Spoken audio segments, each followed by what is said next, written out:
अस्सलाम वालेकुम दोस्तों, मैं हूं आपके साथ आयशा और आप देख रहे हैं खबरी मीटर।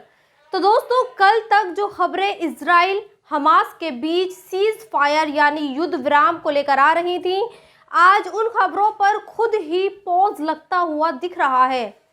हिंदुस्तान टाइम्स के मुताबिक हमास और इजराइल के बीच बंधकों को छोड़ने के लिए जो डील हुई थी, उस डील को अमली जामा पहनाने में देर हो रही है। खबरें ये आ रही हैं कि इजराइल की तरफ से ये देरी हो रही है। इजराइल ये कह रहा है कि वो फिलिस्तीन के गाजा में युद्ध विराम आज नहीं बल्कि फ्राइडे के दिन करेगा, जबकि इन दोनों देशों के बीच डील ये हुई थी कि युद्ध विराम थर्सडे यानी 23 नवंबर से शुरू हो जाएगा।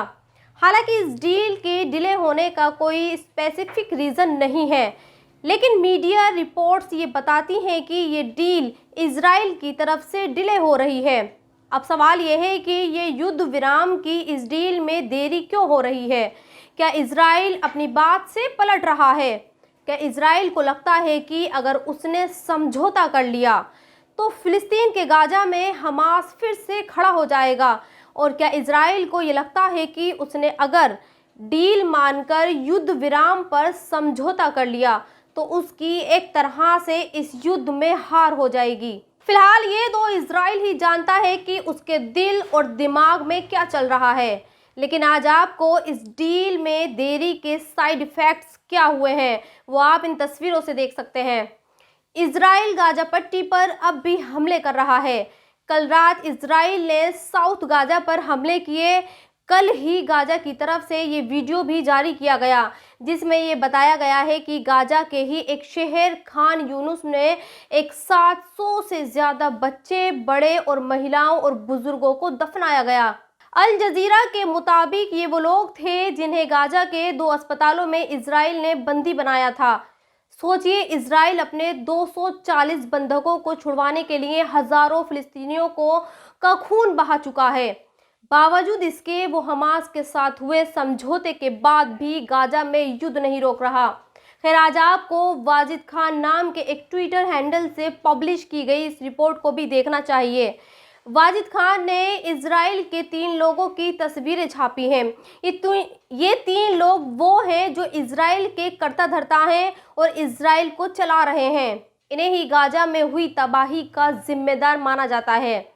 लेकिन वाजिद खान ये कहते हैं कि इन लोगों ने हमास से समझौता सिर्फ अपने नागरिकों की रिहाई के लिए नहीं किया है, बल्कि इन्हें अब ये लगता है कि अगर वो हमास के बहाने ऐसे ही गाजा को निशाना बनाते रहे तो फिर इनका जान और माल दोनों का और ज्यादा नुकसान होगा। फिलहाल वाजिद खान के मुताबिक इजराइल ने भी इस युद्ध में अब तक अपने 3000 से ज्यादा सैनिकों को खोया है और इसके 350 टैंक इस युद्ध में हमास ने बर्बाद किए हैं। और शायद यही वजह है कि अब ये तीनों नहीं चाहते कि इनके और सैनिक मारे जाएं, लिहाजा ये समझौते के लिए तैयार हुए।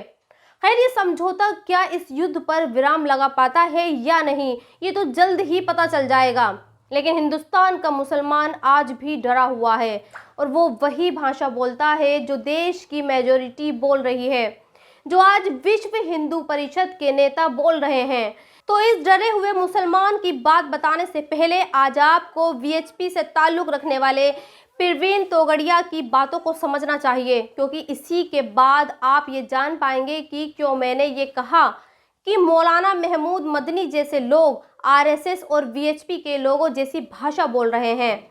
दरअसल अशरफ हुसैन नाम के एक पत्रकार के ट्विटर हैंडल से परवीन तोगड़िया का एक वीडियो पोस्ट किया गया है। इस वीडियो में परवीन तोगड़िया ये कह रहे हैं कि जिस तरह से इजराइल पर फिलिस्तीन के हमास ने हमला किया, उसी तरह से कल को हिंदुस्तान में रहने वाले हमास उन पर हमला करेंगे। और ना ही सिर्फ 50 साल बाद अयोध्या में जो राम मंदिर बन रहा है उसे तोड़ दिया जाएगा, बल्कि उसके बगल में रहने वाले हिंदुओं को भी खत्म कर दिया जाएगा। खैर, मैं आपको परवीन तोगड़िया का ये वीडियो नहीं सुनवा सकती हूँ, लेकिन इस वीडियो का सार यानी निचोड़ जरूर बता सकती हूँ। और इसके 2 सार हैं। पहला तो ये कि परवीन तोगड़िया भारत के मुसलमानों की तुलना फिलिस्तीन के हमास से कर रहा है और उन्हें ये लगता है कि जिस तरह से हमास ने इजराइल पर हमला किया है उसी तरह से आगे चलकर हिंदुस्तान के हमास यानी हिंदुस्तान के मुसलमान हिंदुओं पर हमला करेंगे। और दूसरा निचोड़ तोगड़िया की बात का यह है कि वो ये चाहते हैं कि भारत में मुसलमानों की बढ़ती आबादी को रोका जाए, और अगर ऐसा नहीं किया तो फिर अयोध्या में बन रहे राम मंदिर में भी 50 साल बाद उनके हाथ में नहीं रहेगा। खैर, यहाँ आपको ये बताना चाहती हूँ कि मैंने क्यों कहा कि महमूद मदनी जैसे मुस्लिम मौलाना प्रवीण तोगड़िया की भाषा बोलते हैं। दरअसल महमूद मदनी को भी फिलिस्तीन का समर्थन करने में डर लगता है, और कल उन्होंने अपने एक बयान में ये कहा कि वो उसी देश का समर्थन करेंगे जिस देश का समर्थन उनकी सरकारें करेंगी। यानी इनडायरेक्टली मदनी साहब ये कह रहे थे कि वो इजराइल के साथ हैं।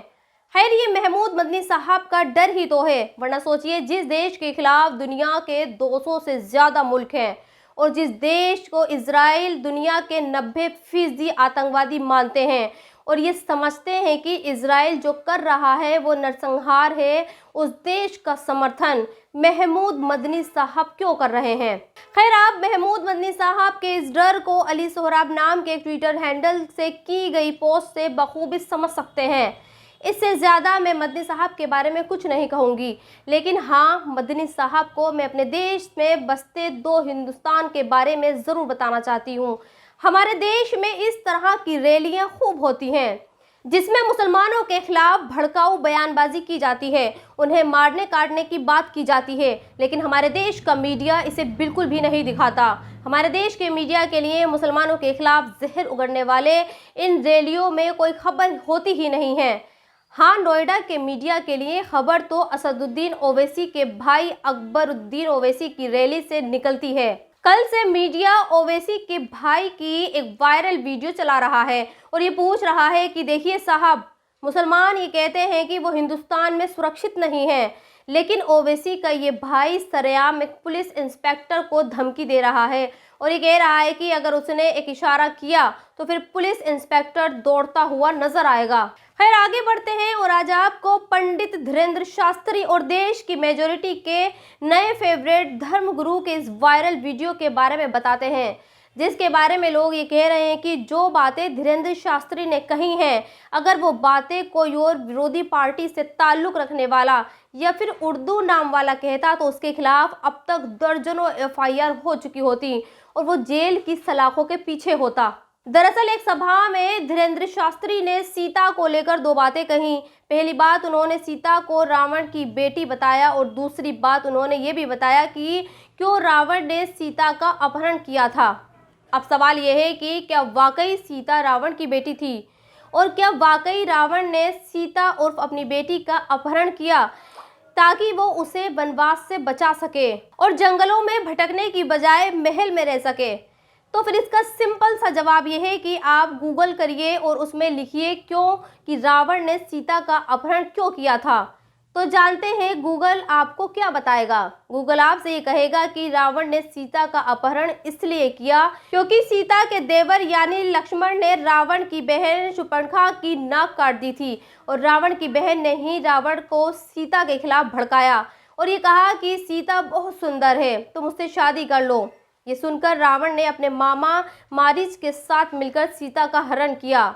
लेकिन अब सवाल ये पैदा होता है कि आखिर जो बातें गूगल बता रहा है या फिर जो बातें हम हर साल रामलीला के मंच में सुनते हैं, उनके बारे में धीरेंद्र शास्त्री ने गलत क्यों कहा। धीरेंद्र शास्त्री ने सीता को रावण की पुत्री क्यों बताया। खैर, इस वीडियो के आखिर में आपको वो खबर बताते हैं जिस पर देश की मेजॉरिटी दुनिया और भारत के मुसलमानों से सवाल कर रही है। और खबर यह है कि चीन ने यह फैसला लिया है कि वो 2024 तक चीन में जितनी भी मस्जिदें हैं उन सबको तोड़ देगा और चीन में जो कुरान पढ़ा जाता है उस कुरान को भी वो अपने हिसाब से एडिट करके लिखेगा। इसके अलावा चीन में पब्लिक पैलेसेस पर नमाज पढ़ना अलाउड नहीं है। अब अपने देश का मीडिया चीख चीख कर ये पूछ रहा है कि भाई जो मुस्लिम देश फिलिस्तीन के मुसलमानों के लिए चिल्ला रहे हैं वो चीन में मुसलमानों की इस हालत के लिए खामोश क्यों हैं। क्यों अरब के देश चीन के मुसलमानों के हितों की बात क्यों नहीं करते। क्या चीन में रहने वाले मुसलमान नहीं हैं। खैर, इस बात का वाकई दुनिया और हमारे देश के मुसलमानों पर कोई जवाब नहीं है। हम फिलिस्तीन का समर्थन तो करना चाहते हैं, लेकिन हमें ये पता नहीं है कि चीन में मुसलमानों के साथ शी जिनपिंग की सरकार क्या कर रही है। इसलिए दोस्तों, अब आपसे एक छोटी सी गुजारिश है, जब भी आप फिलिस्तीन के समर्थन में अपना हाथ उठाएं तो उसमें कोशिश ये करिएगा कि उसमें एक हाथ चीन के मुसलमानों के लिए भी ज़रूर उठना चाहिए।